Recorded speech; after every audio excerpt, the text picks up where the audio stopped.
Hi, welcome to the Silent Avenger channel. If you're enjoying the content, please consider giving it a like and sharing your thoughts in the comments. Let's dive into today's story. My name's Jason, a retired Marine officer who always prided himself on loyalty and integrity. Turns out, not everyone shares those values, not even the people closest to you. For a bit of context, I married Audrey 10 years ago. We have a son, Parker, who just turned 12. Or at least, I thought he was my son. We've been living on my family ranch in Montana, a place that means everything to me. It's where I grew up, where I planned to grow old, and where I envisioned Parker taking over one day. I'd saved, planned, and worked like hell to build a future for my family. Little did I know, that future was being ripped apart right under my nose. Audrey always had a knack for playing the perfect wife, sweet, supportive, and caring. At least, that's what I believed. Wade, her step-cousin, has been around our lives since the start. He was this charming, smooth-talking guy everyone seemed to love. I trusted him like family. Turns out, that was my first mistake. It all started to unravel a few months ago. There were small things at first, Audrey spending more time on her phone, work trips that didn't make sense, and Wade dropping by the ranch far more often than he needed to. But what really got my attention was a discrepancy in our financials. I have a family trust fund, set up by my late parents, which is meant for the ranch and Parker's future. I noticed some withdrawals I didn't authorize. When I brought it up to Audrey, she brushed it off, saying it must be a mistake with the bank. I wanted to believe her, but something didn't sit right. So, I started looking into things on my own. I'm a Marine. I know how to investigate and stay calm under pressure. What I found was worse than I could have imagined. Audrey and Wade had been funneling money from the trust fund into some shady accounts. Not just once or twice, but for years. That alone would have been enough to devastate me, but it didn't stop there. As I dug deeper, I found emails and texts between them. Explicit ones. They weren't just stealing from me, they were carrying on a long-term affair, right under my roof. The final blow came when I found a paternity test. Parker isn't my biological son. He's Wade's. I can't even put into words what that did to me. Parker is my boy. I raised him, taught him how to ride a horse, showed him how to fish, tucked him in at night. And now, to find out the truth? I was shattered. But I didn't confront them, not yet. I wanted to be sure I had all the evidence before I made my move. Years in the Marines taught me one thing: never act without a plan. I started documenting everything: the texts, the emails, the financial records. I even installed a couple of cameras around the ranch to catch them in the act if it came to that. What hurt the most was pretending everything was normal. Audrey would kiss me goodnight, and I'd have to hold myself back from screaming at her. Wade would laugh with me over a beer, and I'd feel my fists clench. Parker. God, I didn't even know how to look at him. This was my life. My family. And it was all a lie. After finding out the truth, I couldn't act immediately.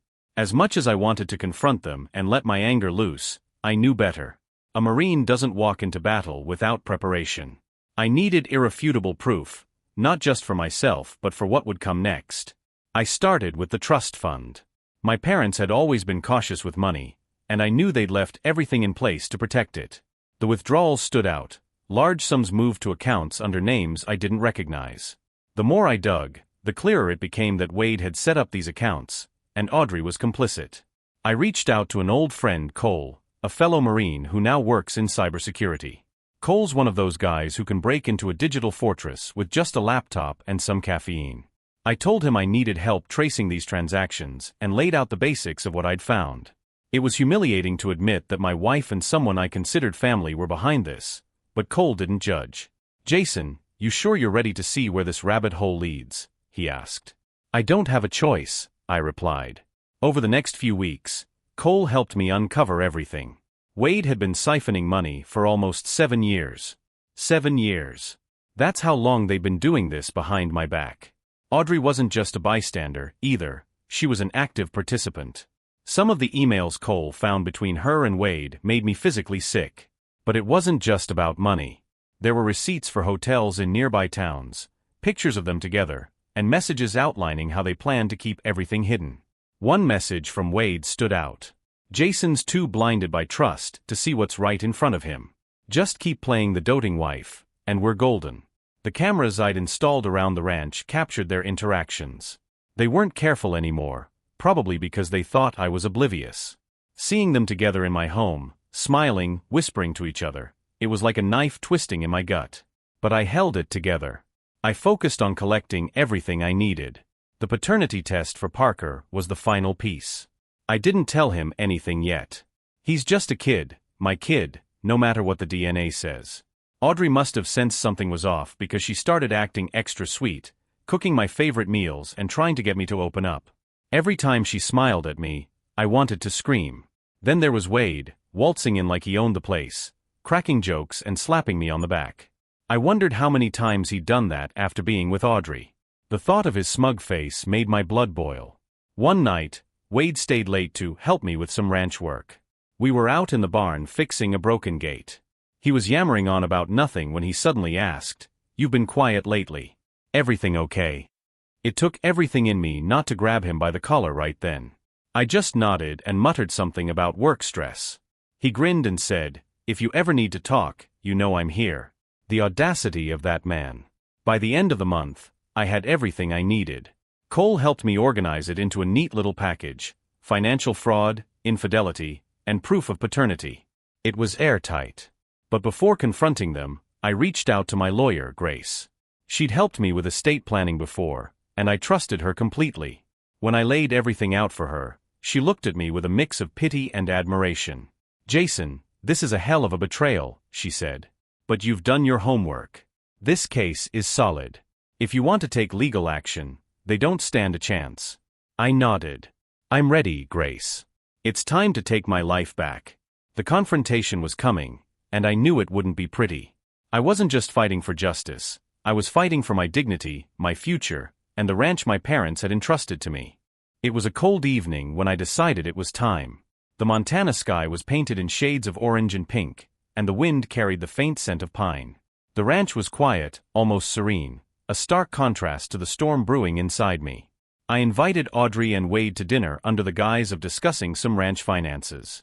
Audrey cooked, as usual, and Wade showed up with a bottle of wine, acting like the gracious guest. Parker was spending the night at a friend's house, and I was grateful he wouldn't be around for what was about to unfold. The three of us sat at the table. Audrey served her famous pot roast, and Wade poured the wine. They were laughing, joking like everything was normal. I played along, forcing smiles, though my stomach churned. Halfway through the meal, I cleared my throat and said, "I've been looking into the trust fund." Audrey froze, her fork halfway to her mouth. Wade raised an eyebrow but stayed silent.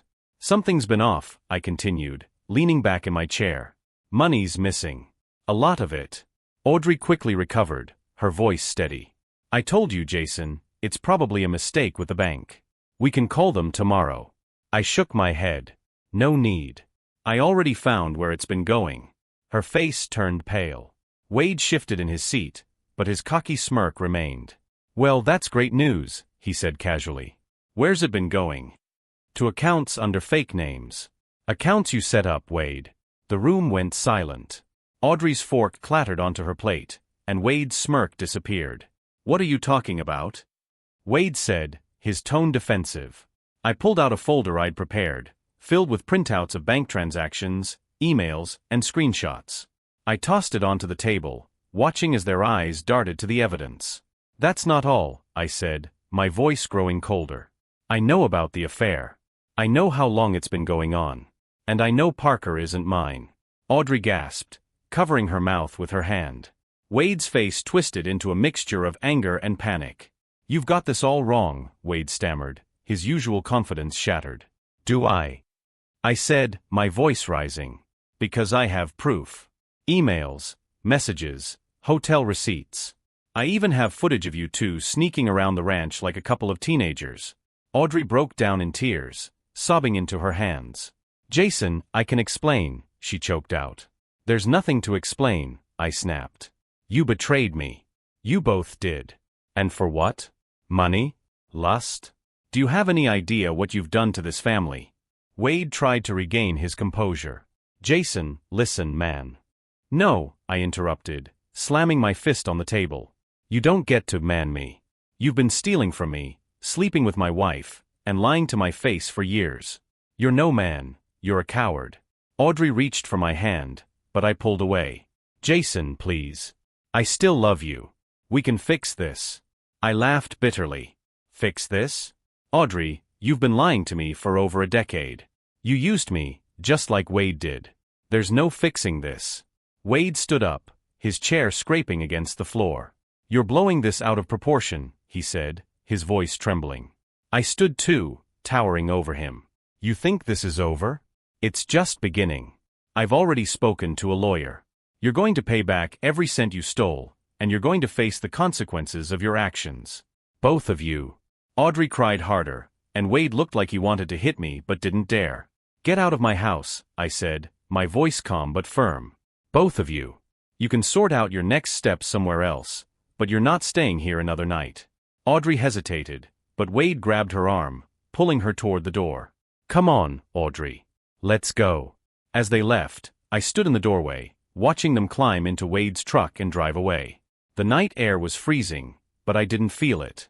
I'd won the first battle, but the war was far from over. The house was eerily quiet after Audrey and Wade left. For the first time in years, I felt a strange mix of relief and rage. They were gone, but the damage they'd done was still here, everywhere I looked. That night, I barely slept. My mind kept replaying their shocked faces, Audrey's tears, and Wade's pathetic excuses. I felt no satisfaction, only a hollow ache where my trust and love for them used to be. The next morning, I called Grace, my lawyer. She didn't waste time. Jason, we need to act fast, she said. With the evidence you've gathered, we can press charges for financial fraud. We can also use the affair and paternity to strengthen your case in divorce proceedings. Do it, I said without hesitation. She went over the next steps, freezing the accounts Wade had set up, filing for divorce, and notifying the authorities about the financial theft. It was a whirlwind of legal jargon, but I trusted Grace to handle it. She was sharp and relentless, exactly what I needed. Meanwhile, Cole was working on dismantling Wade's broader scheme. The financial trail showed that Wade hadn't just been stealing from me. He'd used similar tactics with other people, small-time scams that added up over the years. Cole said it was enough to warrant a full investigation. This guy's a real piece of work, Cole said during one of our late-night calls. He's been playing people for a long time. But don't worry, we're gonna bring it all crashing down. I focused on the ranch. It was the one thing they hadn't taken from me, and I wasn't about to let it fall apart. The work was grueling but therapeutic.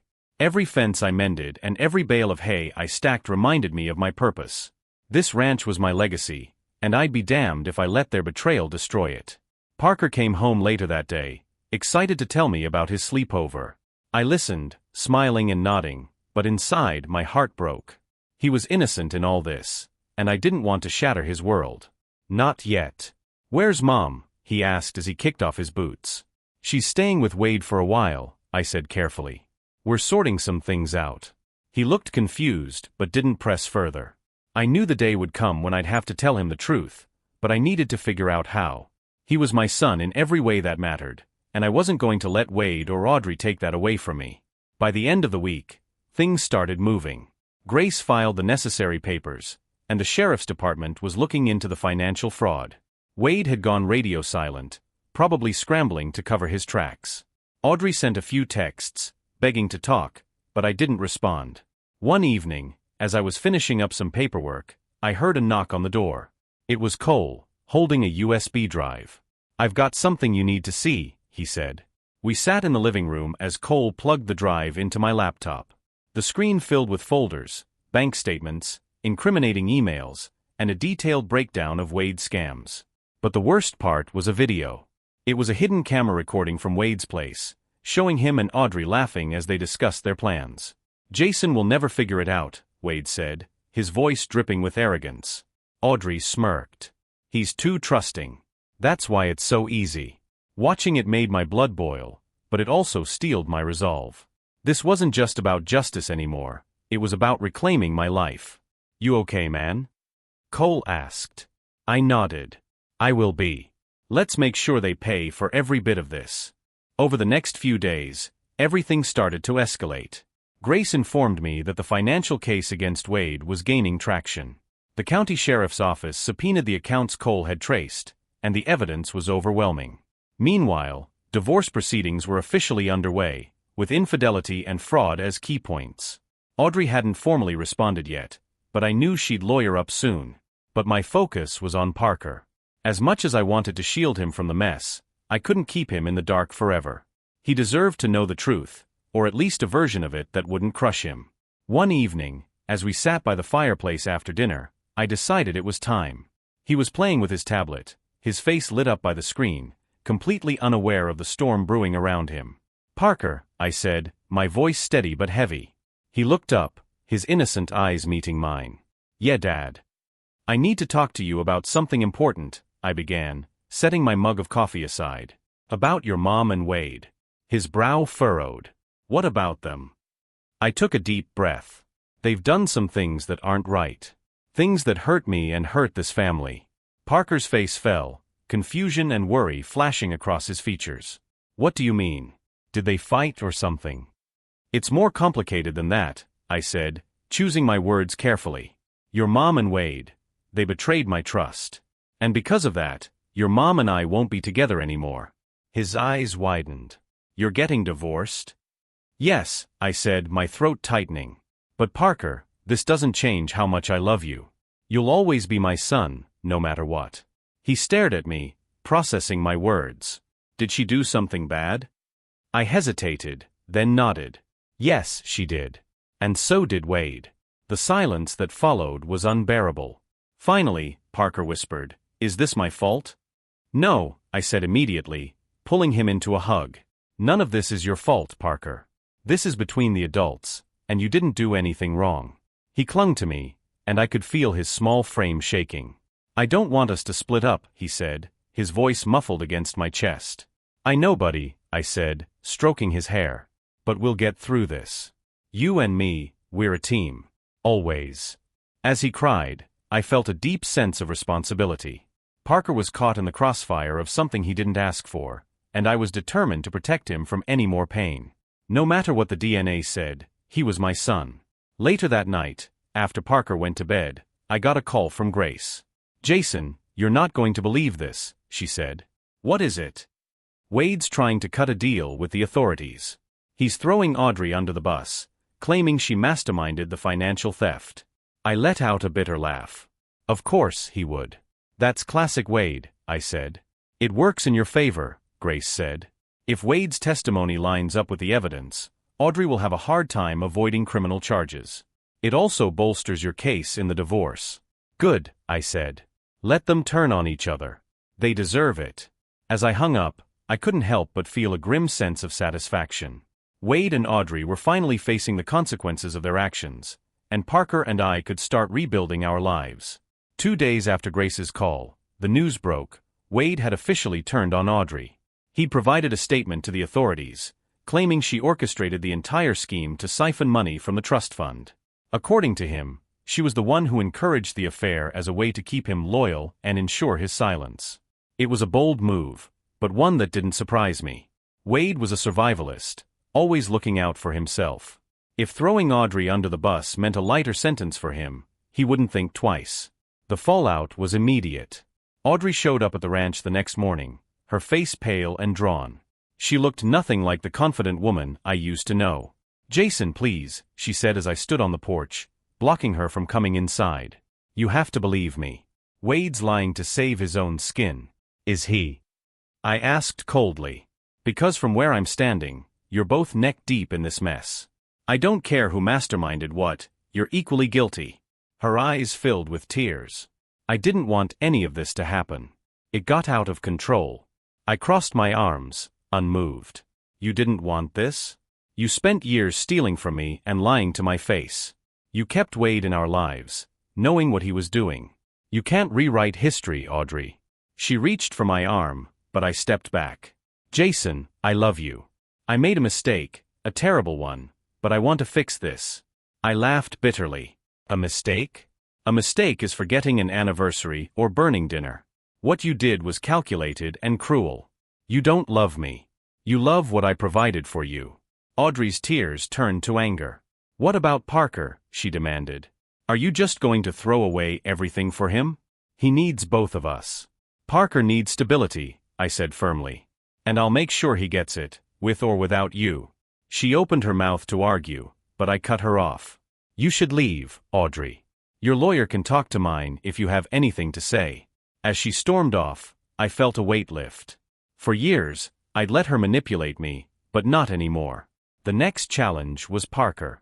The day after Audrey's visit, he asked me point-blank if his mom was coming back. I don't know, I admitted. But Parker, no matter what happens, I'll always be here for you. You're my son, and I love you more than anything. He looked down at his hands. Does she love me? I knelt in front of him, placing a hand on his shoulder. Of course she does. She made mistakes, but that doesn't mean she doesn't love you. This isn't about you, Parker. It's between her and me. Will you ever forgive her? He asked, his voice small. I didn't have an answer for that. Right now, I'm just focused on making sure we're okay, I said. One step at a time. He nodded, but I could tell he was struggling. I hated that he had to deal with this at all, but I knew I had to be patient. Meanwhile, Wade's deal with the authorities was moving forward. Grace informed me that his testimony, combined with the evidence we provided, was enough to charge Audrey with multiple counts of fraud and conspiracy. Wade would face lesser charges in exchange for his cooperation, but he wasn't off the hook. Will he get jail time? I asked Grace. Most likely, she said. But it won't be as severe as what Audrey's facing. Good. Cole, ever the diligent ally, had uncovered even more dirt on Wade. His scams extended far beyond the trust fund, involving multiple victims. Grace was working to compile the evidence, hoping to nail him for everything he'd done. Jason, Cole said one night as we reviewed the latest findings, when this is over, you should consider going public with this. Let people know what kind of man Wade is. It could help others avoid falling for his schemes. I'll think about it, I said. For now, my focus was on protecting Parker and rebuilding what was left of my life. The next few weeks were a blur of legal motions, meetings with Grace, and late-night strategy sessions. Audrey's lawyers filed a weak counterclaim, painting her as a victim of Wade's manipulation. They claimed she was coerced into the affair and the financial schemes, which didn't hold up against the mountain of evidence Grace and I had gathered. Wade, true to form, cooperated fully with the authorities, feeding them every detail he could remember about the fraud. His testimony was damning, but Grace warned me not to underestimate Audrey's team. They're going to paint you as cold and unfeeling, she said during one meeting. They'll claim you neglected Audrey emotionally, forcing her into Wade's arms. We need to prepare for that narrative. It was infuriating but predictable. I worked with Grace to counter every potential argument, determined not to let their lies gain traction. While the legal battle raged on, Parker became more withdrawn. He wasn't the bubbly, curious kid I knew. Instead, he was quiet, lost in his thoughts. I caught him staring at old family photos more than once, his expression distant. One evening, I found him sitting in the barn, tossing a ball back and forth between his hands. I sat down beside him, letting the silence linger for a moment before speaking. "Penny for your thoughts?" I asked. He shrugged. "Why can't things go back to the way they were?" I sighed. "I wish they could, buddy. But sometimes people make choices that change everything." "Do you hate Mom?" he asked, his voice barely above a whisper. The question hit me harder than I expected. "I don't hate her," I said carefully. "I'm angry at her for what she did, but hate? No. Hate doesn't solve anything." He nodded but didn't look convinced. "I want to talk to her," he said finally. "Okay," I said, though the idea of him facing Audrey after everything made my stomach twist. "But you don't have to do it alone. I can be there if you want." He shook his head. "I need to do it myself." The following weekend, I arranged for Audrey to meet Parker at a cafe in town. I sat in my truck across the street, watching as he walked inside. Audrey was already there, her face lighting up when she saw him. I couldn't hear what they said, but I saw the tension in Parker's posture. Audrey reached for his hand several times, and each time he pulled away. After about 30 minutes, Parker walked out, his face set in a hard line. He climbed into the truck without a word, staring straight ahead as I drove us back to the ranch. "What did she say?" I asked gently. "She said she's sorry," he muttered. "But she didn't mean it. She kept saying it was Wade's fault and that she didn't have a choice." I clenched the steering wheel. "How do you feel about that?" He looked at me, his eyes filled with a mix of anger and sadness. "She lied to me, Dad. She lied to both of us. I don't want to see her again." My heart broke for him, but I nodded. "That's your choice, Parker. Whatever you decide, I'll support you." The meeting with Audrey seemed to shift something in Parker. He started spending more time with me on the ranch, throwing himself into chores and asking questions about everything from fixing fences to managing livestock. It felt like he was trying to reconnect, to ground himself in something solid. I made a point to include him in decisions about the ranch, letting him know that his voice mattered. Slowly, he began to open up again, and I saw glimpses of the boy I knew. Back in the courtroom, Grace delivered blow after blow to Audrey's defense. Wade's testimony, combined with the evidence Cole and I had provided, painted a clear picture of premeditated fraud and betrayal. Audrey's attempts to deflect blame fell flat, and the judge's patience with her excuses wore thin. In a decisive ruling, the court awarded me full custody of Parker, and Audrey faced criminal charges for her role in the financial schemes. Wade, too, was sentenced to prison, though his reduced sentence felt like a small victory in the grand scheme of things. When the gavel fell, I felt a mix of relief and exhaustion. The fight wasn't over, not emotionally at least, but this chapter was finally closed. With the legal battles behind me, the ranch felt different. Quiet, almost too quiet. For so long, my focus had been on exposing Audrey and Wade, protecting Parker, and fighting for justice. Now, with the dust settling, I had to figure out what came next. The ranch had always been my sanctuary, a place where I could clear my head and work through my thoughts. But after everything, it felt hollow. It was time to breathe new life into it, not just for me, but for Parker and for a bigger purpose. One evening, after dinner, I sat Parker down at the kitchen table. "What do you think about making some changes around here?" I asked. His brow furrowed. "Like what?" "I've been thinking," I said, leaning forward. "This place has always been about family and hard work, but it could be more. What if we opened it up to veterans? Made it a place where they could come to heal, work, and find a sense of purpose again?" Parker tilted his head. "Like a retreat or something?" "Something like that," I said. "A sanctuary. A place where people who've been through tough times can rebuild, just like we are." He thought about it for a moment, then nodded. "That sounds cool. We could help people, right?" "Exactly," I said, smiling. "We've got the space, and I've got the know-how. Plus, I think it'd be good for both of us to focus on something positive." I called Cole the next day to run the idea past him. He was quiet for a moment before saying, "Jason, that's a damn good idea. You've always been about service, and this sounds like the perfect way to channel everything you've been through." Cole wasn't just supportive, he offered to help. He had connections with veterans organizations and promised to spread the word once we got things rolling. Next, I reached out to Grace for legal advice. She helped me navigate the paperwork to officially establish the ranch as a non-profit organization. "You're really doing something special here," she said as we finalized the documents.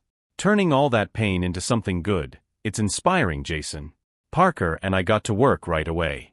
We cleared out an old barn to turn it into a meeting space, built a couple of cabins for guests, and even added a small garden where people could relax or work if they wanted. Parker took pride in the projects, and I could see the light coming back into his eyes. One afternoon, as we were painting the interior of one of the cabins, Parker said, "Do you think the people who come here will be like you? You know, from the Marines." "Some of them might be," I said, wiping sweat from my brow. "But they'll all have their own stories. Different battles, different scars. The important thing is that they'll have a place to feel safe and start over." He nodded thoughtfully. "I think that's pretty cool, Dad." The first group of veterans arrived a few months later. They were a mix of ages and backgrounds, each carrying their own struggles. Some were dealing with PTSD, others with injuries or the challenges of transitioning back to civilian life. I made it clear from the start that the ranch wasn't just a place to escape, it was a place to rebuild. We worked together on the land, shared meals, and held nightly campfires where people could talk or just sit in silence under the Montana sky. Parker jumped right in, helping with chores and showing the guests around. I could see him soaking up the stories they shared, learning resilience and strength in a way I couldn't have taught him alone. One evening, as the fire crackled and the stars lit up the sky, a quiet veteran named Mark spoke up. "This place saved me," he said, his voice steady but emotional. "I came here thinking I'd never find peace again. But working with my hands, being around good people, It gave me hope. His words struck a chord in me. The ranch had become more than a legacy or a home. It was a lifeline, for others and for me. As Parker and I closed up for the night, he turned to me and said, "I'm proud of you, Dad." I smiled, pulling him into a hug. "I'm proud of you, buddy. We're a team, remember?" Even as the ranch flourished, a part of me couldn't let go of Wade's betrayal. Sure, he was in prison, but I knew his schemes extended far beyond what we'd uncovered in court.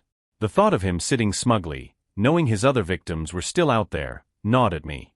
I brought it up to Cole one evening during a call. "Do you think there's more we haven't found?" I asked. Cole chuckled darkly. "Jason, I'd bet my last paycheck on it. Guys like Wade don't stop at one scam. They get cocky, and that's when they get sloppy. You want me to keep digging?" "Absolutely," I said. "If there are other victims, they deserve justice too." Cole got to work, combing through Wade's digital footprints. Meanwhile, I began reaching out to a few of my old Marine buddies who'd retired into law enforcement or private investigation. One of them, a no-nonsense guy named Travis, agreed to help. "If Wade's left a trail, we'll find it," he said confidently. Over the next several weeks, the pieces started falling into place. Cole uncovered shell companies, fraudulent business ventures, and more accounts linked to Wade. He had scammed investors, swindled small business owners, and even conned a few charities. The scope of his greed was staggering. I shared everything with Grace, who helped me compile the evidence into a detailed report. Then we began contacting Wade's other victims. Some were hesitant to talk, still reeling from the betrayal, but others were eager to see him face more consequences. One woman, a single mother named Lisa, broke down in tears when I called her. "I trusted him," she said. "He promised to help me start my business, and instead, he took everything I had." Hearing her story reignited my anger. Wade hadn't just hurt me, he'd ruined lives. With the victims on board, Grace filed a new set of charges against Wade, and the authorities reopened their investigation. This time, they didn't just focus on the fraud connected to my trust fund. They aimed to take down Wade's entire network. The case gained traction quickly, thanks to the overwhelming evidence and testimonies. News outlets picked up the story, exposing Wade as a serial con artist. His name became synonymous with deceit, and the public outcry was fierce. Even from prison, Wade couldn't escape the fallout. As the investigation unfolded, I kept the ranch running. Veterans continued to come and go, each leaving with a little more hope than they arrived with. Parker grew more confident with every project he tackled and every story he heard. One evening, as we repaired a section of fencing, Parker asked, "Do you think Wade's sorry for what he did?" I paused, thinking carefully. "I don't know," I said honestly. "But whether he's sorry or not doesn't change what we're doing here. We're moving forward, no matter what." Parker nodded, a determined look in his eyes. "Good. He doesn't deserve to ruin anything else." A few months later, Wade was hit with additional charges, and his sentence was extended significantly. Watching the system finally catch up to him felt like closing a painful chapter. Cole, ever the optimist, called me after the verdict. "You did it, Jason. You took him down for good." "We did it," I said. "Thanks for having my back." "Always," he said. As I sat on the porch that night, watching the sun set over the Montana hills, I felt a sense of peace I hadn't known in years. Wade and Audrey were out of my life, Parker was thriving, and the ranch had become something bigger than I ever imagined. But I wasn't done yet. There were still more people to help, more ways to turn this pain into purpose. With Wade behind bars and the network of his victims finding closure, I finally felt like I could shift my focus entirely to the ranch. What started as an idea to help veterans heal had grown into something more, something I hadn't fully anticipated. Word was spreading. Veterans from across the country reached out, wanting to visit or volunteer. A few even expressed interest in staying long-term, helping run the place. One of them, a soft-spoken former medic named Sarah, caught my attention. She'd been through her share of struggles, losing her team in an ambush overseas and spending years battling survivor's guilt. When she arrived at the ranch, she threw herself into the work, tending to the animals and helping other veterans process their experiences. "You've got something special here, Jason," she told me one day as we worked in the garden. "This isn't just a sanctuary. It's a second chance for people like us." Her words stuck with me. The ranch had become more than a refuge. It was a lifeline, a place for people to rediscover their purpose. One evening, I got a call from Grace. "Jason, you ever thought about expanding the ranch's mission?" "What do you mean?" I asked. "Well," she said, "I've been talking to some folks in the nonprofit world, and there's interest in partnering with you. Organizations that work with abuse survivors, people recovering from addiction, even foster care programs. They're all looking for places like yours." I leaned back in my chair, letting her words sink in. "That's a lot to take on, Grace. You really think we can handle it?" "I do," she said. "You've already proven you can make a difference. This would just be the next step." The idea of expanding felt daunting but exciting. Over the next few weeks, I met with representatives from various organizations, brainstorming ways to accommodate more people while maintaining the ranch's core mission. With their input, we decided to build additional cabins, a larger communal kitchen, and a dedicated therapy space.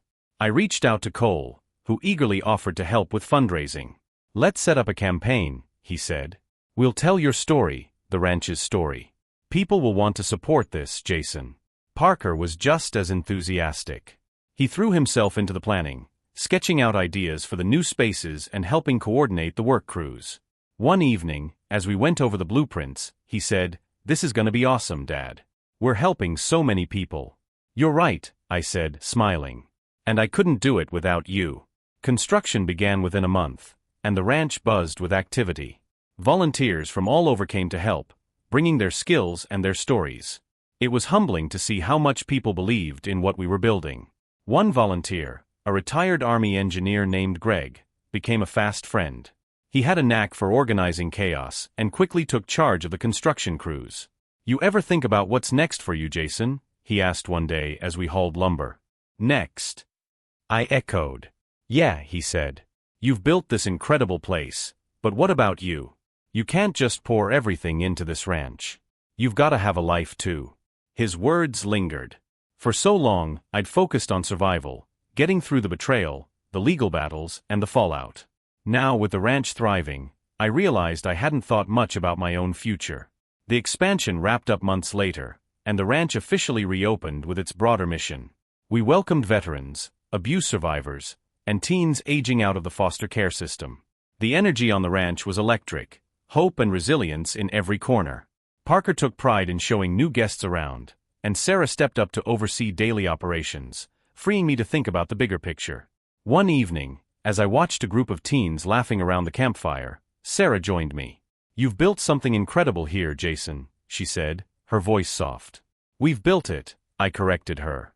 She smiled, and for the first time in a long time, I felt a flicker of something more, a sense that maybe, just maybe, there was room in my life for happiness beyond the ranch.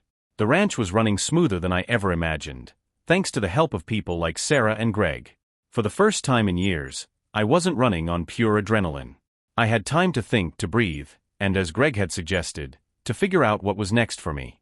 That's when Cole called with a surprise. "Hey Jason," he said, his voice unusually excited. "You remember Grace's sister, Eva?" It took me a moment, but I remembered. Eva was a journalist who'd spent years covering military stories and veterans issues. I'd met her once at a barbecue Grace hosted a few years ago. She was sharp, outspoken, and had this way of making you feel like the most important person in the room. "What about her?" I asked. "She's doing a piece on veterans turning pain into purpose," Cole said. "I told her about the ranch, and she's interested in featuring it. She wants to come out and see it for herself." At first, I hesitated. The ranch was a deeply personal project, and the idea of opening it up to media made me uneasy. But the more Cole talked about the potential impact, raising awareness, attracting more support, the more I saw the value in it. "All right," I said. "Let's set it up." Eva arrived a week later. She was just as I remembered, confident and quick-witted, with a keen eye for detail. As I showed her around the ranch, she asked thoughtful questions about the veterans, the programs, and the journey that led me here. Her questions weren't always easy. "What drove you to start this?" she asked as we walked past the garden. I hesitated, then decided to be honest. "Betrayal," I said simply. "I lost everything I thought I knew, my marriage, my trust, even my sense of self. This ranch was my way of taking all that pain and turning it into something good." She nodded, her expression serious. "And has it worked? Do you feel like you've healed?" "I'm getting there," I admitted. Every person who finds hope here helps me find a little more for myself. Over the next few days, Eva immersed herself in ranch life. She interviewed the veterans, watched as Parker taught a group of teens how to ride horses, and even rolled up her sleeves to help with chores. One evening, after a long day, we sat on the porch watching the sunset. "You've built something incredible here, Jason," she said, her voice thoughtful. "It's not just me," I said. "There's a whole community behind this place." She smiled. "True, but it started with you. Most people wouldn't have the strength to do what you've done." Her words hit me harder than I expected. I realized I'd been so focused on moving forward that I hadn't taken a moment to reflect on how far I'd come. The article came out a month later. Titled "Rising from the Ashes: One Veteran's Mission to Rebuild Lives," it painted a vivid picture of the ranch and its impact. Donations poured in, along with messages of support from people all over the country. Eva sent me a copy of the magazine with a note. "Jason, thank you for trusting me with your story. Keep building. You're changing lives." Eva and I kept in touch after that. At first, it was professional. She'd check in about the ranch, and I'd send updates. But over time, our conversations grew more personal. We talked about everything from her latest assignments to my struggles balancing the ranch and my personal life. One evening, she asked, "When was the last time you did something just for yourself?" The question caught me off guard. "I don't know," I admitted. "It's been a while." "You should fix that," she said. "You deserve to live, not just survive." Her words stayed with me. For so long, I defined myself by the ranch, by the betrayal I'd endured, and by the people I was helping. But maybe Eva was right. It was time to start living again. Eva's words lingered in my mind long after our conversation. She was right. I had poured everything into the ranch and Parker, but I hadn't done much for myself. For years, I'd been stuck in survival mode, too focused on rebuilding to think about what I wanted out of life. One evening, as Parker and I sat around the fire pit, he asked, "Do you ever miss doing stuff just for fun, Dad?" I smiled. "Yeah, I guess I do." "Why do you ask?" He shrugged. "I just think you deserve it. You've been working hard, and the ranch is doing great. Maybe it's time for you to take a break." It was startling how much he sounded like Eva. The next day, Eva called out of the blue. "I'm heading to a veterans fundraiser next weekend," she said. "It's in Bozeman. You should come." "I don't know," I said. "Fundraisers aren't really my thing." "Neither are interviews, and you handled that just fine," she countered. "Besides, it's a chance to meet people who could help the ranch. And it might be fun." I hesitated, but eventually I agreed. When I arrived at the event, Eva greeted me with a warm smile. She looked different, more relaxed, less guarded than when she'd been working on the article. She introduced me to other veterans and supporters, and I found myself enjoying the conversations. For the first time in a long while, I wasn't just the guy who runs the ranch. I was Jason, a veteran, a father, and someone who still had a lot to offer. Toward the end of the night, as the crowd thinned, Eva and I found a quiet spot to talk. "See," she teased. "Getting out isn't so bad." I chuckled. "You're right. It feels good." We sat in comfortable silence for a moment before she said, "You know, Jason, you're allowed to move forward. You've done the hard work. Now it's time to let yourself enjoy life again." Her words were simple but powerful. For the first time, I let myself believe they might be true.